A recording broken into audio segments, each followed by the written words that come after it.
You say you were getting screwed by Paul then. So what was Paul doing to make you not want to drop the title to Taz? I remember like it was yesterday. Paul used to pay us a per diem, right? So your hotel, your rental cars, that kind of thing. You give him the receipt. He'd pay your pay and then X number of dollars above that. And I forget if there was a limit to it, or I don't think there was. Let's say your rental car was $100 for the weekend. You'd get your pay and you'd get $100 on top of that, or whatever your per diems were. But he then took the receipt so that he could write that off of the company, which is only fair. Well, Taz, love you to death, Pete. Taz wanted to keep the receipts too. He wanted the money and the receipts. And I remember he and Paul having it out one day at the building. And as Taz walked away, Paul looked at me and said, Taz is going to do his first job to you. Because he was pissed about this conversation. And that was where the whole thing came up. I would never have, for the year and a half build up to that angle, I would never have let him beat me in less than 3 minutes, backpedaled and run from him. Because now you beat me, franchise got no heat. He's just a character. And I was well versed enough in the business. I understood that. And I was owed a boatload, $77,000 that I was owed. Take that belt off, and I have zero leverage to get that belt. And as it came the week of the show, which was we flew into Orlando, which was in Kissimmee, just south of the show. And Paul called me Monday or Sunday of that week and said, and called when he knew I couldn't answer. So he just leave this, sort of drop pop this message in. Give me a call. I have an idea. I knew as soon as I heard that what he was going to try to pull. And so I tried literally all day Monday, all day Tuesday, all day Wednesday and Thursday. No calls, nothing. So on Friday evening, I called him and I said, Paul, I've been trying to reach you all week. I'm going to wait on my house. It's like 9:45 Thomas. And at 10 o'clock, if I haven't heard from you, I'm leaving and going to get drunk. I said, I won't be there. So I waited at 10 o'clock. At 10:01, I walked up the door to a bar, door tavern, Kelly's Saloon. And started about midnight, Paul starts to call. So it's the fucking one thing Paul Heyman hates, be out there, wants to rib him. He hates being hung up on. He'd call, hello, click. Hello, click. About six or seven times he called, he goes, are you going to keep being a baby or are we going to talk? No, let's talk. I said, I'm not going to be there tomorrow. I said, I told you, I'm at the bar right now. I said, well, we already did something. So we talked until 7 o'clock in the morning, till daylight. And he kept, I swear on my father's eyesight.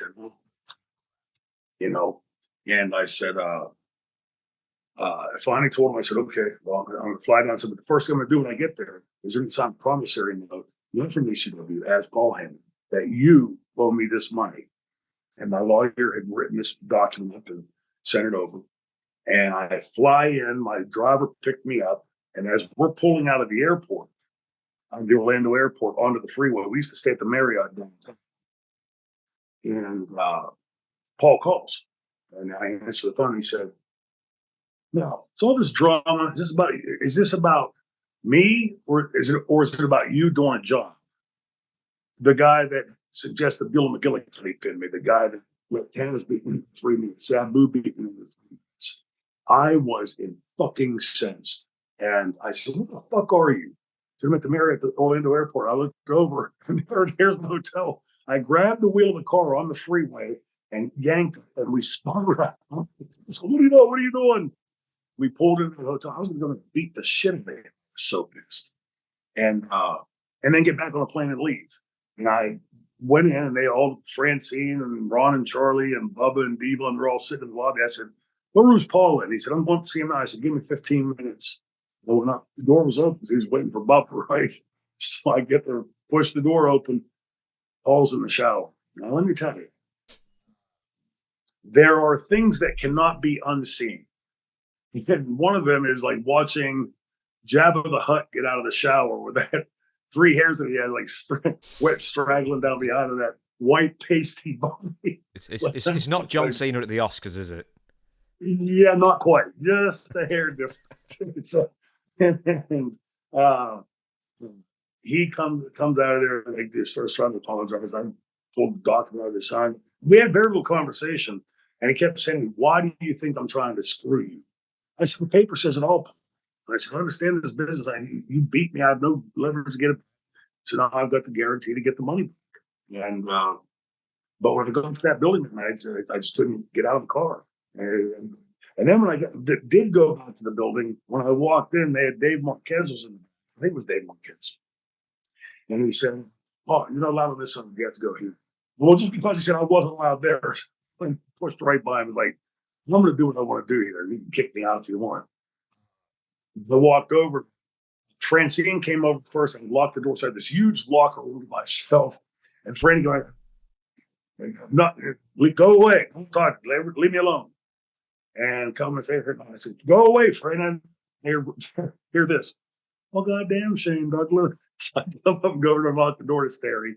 Terry comes in. And I told him what was going on. I said, "What do you think?" He goes, "Well, goddamn Shane, you're getting fucked."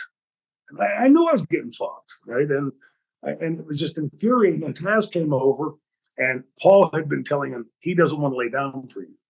And I said, "Pete, seriously?" I said, and told the whole story. He didn't know that the inception of that storyline started the night he bitched about the receipts. That Paul said the Taz would do his first job at the franchise and all of that. I said, "So now if you look over that last build up to this, it all makes sense now, doesn't it? Would I have laid down? Would you lay down for me if I'm going to beat you ultimately?" And and Pete and I have always gotten along great. So I was explaining to him because there were two things I knew he was going to do.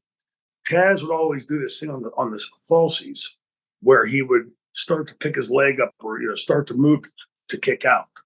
As when you do a false finish, as soon as you move an eyelash going 1, 2, the fans consciously or subconsciously know you're kicking out. And so the pop, instead of being here, drops to here or low. So we were using the wall. I put my shoulder against the wall. 1, no motion. 2, no motion. 3, 2 and 9/10, explode.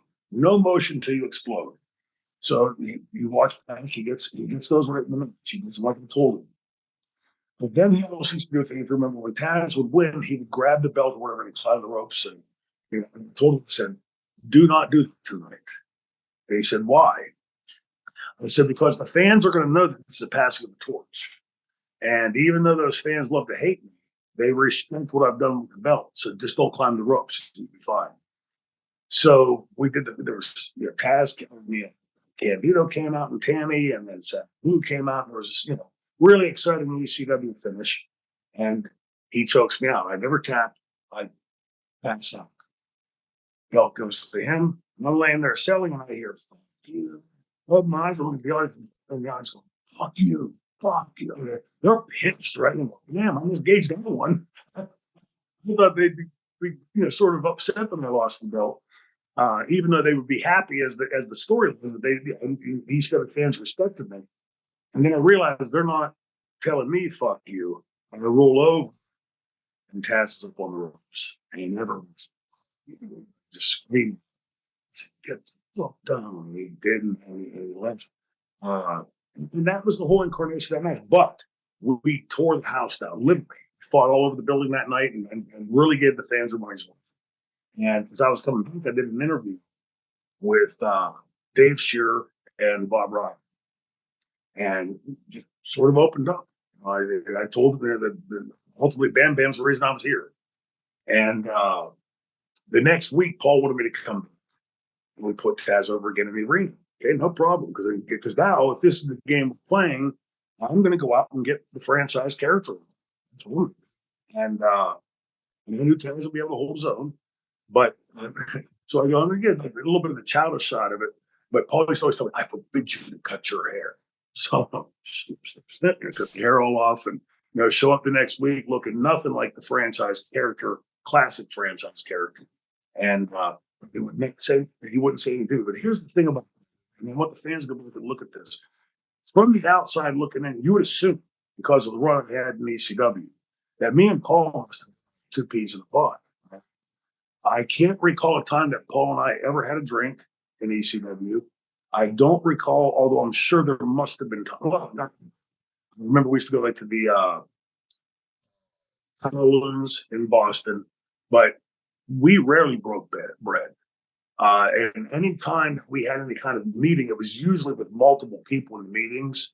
Uh, if you look at the opening of the show, Franny has 3 shots in the opening of the show. Taz has 3 shots, prolonged shots. And, Tommy has his, Raven has his. The franchise literally gets, well, there's these 2 little blurbs of, I'm supposed to be the guy. I'm supposed to be the foundation company, the champion. And, that was very much a love-hate relationship. Paul knew that I was the guy for that spot. At that point in my career, everything, all the stars had lined up right. I was at the exact point in my career. But there was I think Paul certainly respected me, but I don't think there was any love. There was no camaraderie there. It wasn't like, hey, we talk to each other every week and, hey, what's going on in the Scars though today? No, 0. And, that would bear out in ways, good and bad. But I thought you'd heard that story. No. We had talked about it. No, we've never talked about it, and it's a great story too. I didn't know that story at all.